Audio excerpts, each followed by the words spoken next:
As a small business owner and entrepreneur, you're probably going to make some marketing mistakes. Everybody makes mistakes occasionally, even the big boys. Here's a few examples of big companies making pretty stupid marketing mistakes.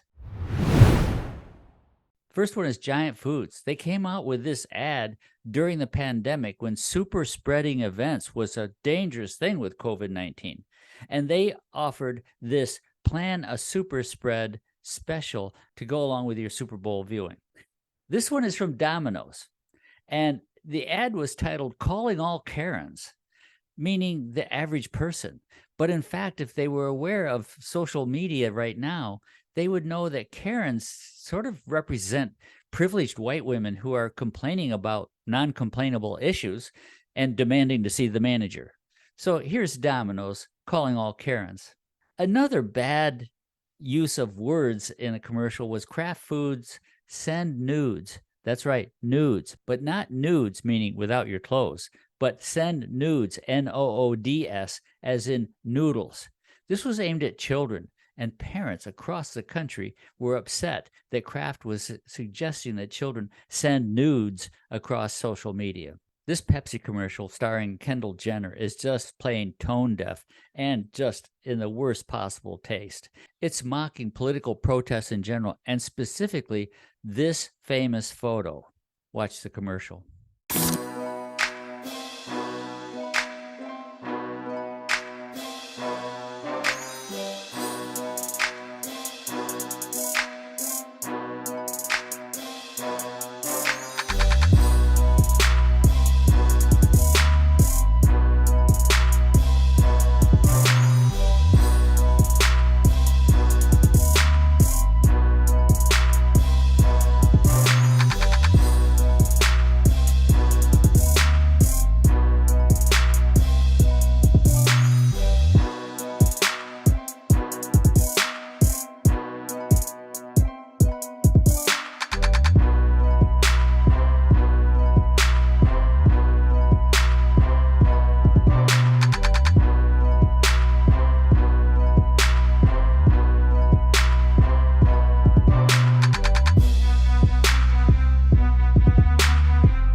But these are just mistakes. The real problem is when your whole marketing plan goes bad.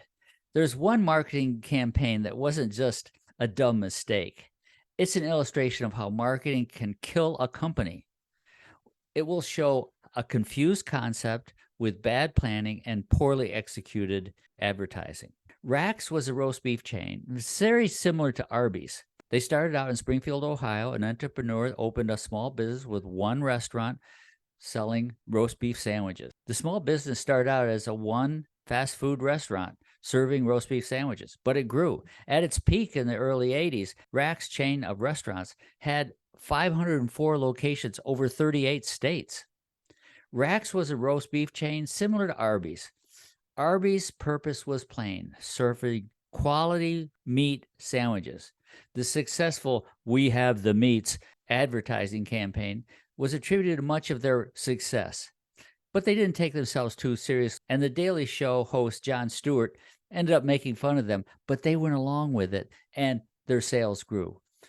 Rax took a different approach. They began diversifying from roast beef sales to working class neighborhoods, and they started adding other things to their menus: baked potatoes, pizza, a dinner bar with pasta, Chinese food, a taco bar, and an endless salad bar, and then a dessert bar. Their intention was to change their image to become the, quote, champagne of fast food.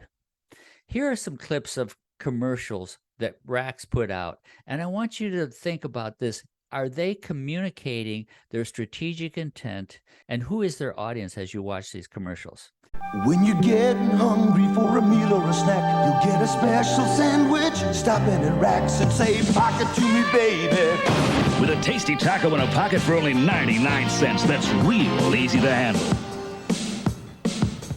Pocket to me, baby. With a pocket of tangy Italian meatballs for only $1.19. Pocket to me, baby. Pocket to me. With the taco pocket or the meatball pocket. Just pocket to me, baby, at Rax. The first one is a girl who orders tacos, and as soon as she orders it, she blows up. Who is the target audience of this commercial? What was the message that they're trying to get across? That you explode when you eat their food? The next one is a cheap copy of a famous Apple commercial that occurred in the Super Bowl, where Apple was trying to say, think different from all the big computer companies, specifically IBM. So Rax copied that idea and came up with this Apple-like commercial with a very strange ending. Americans have fought long and hard for freedom of choice, but you can order a chicken sandwich at some fast food restaurants and you have no choice. All you get is an Eenie.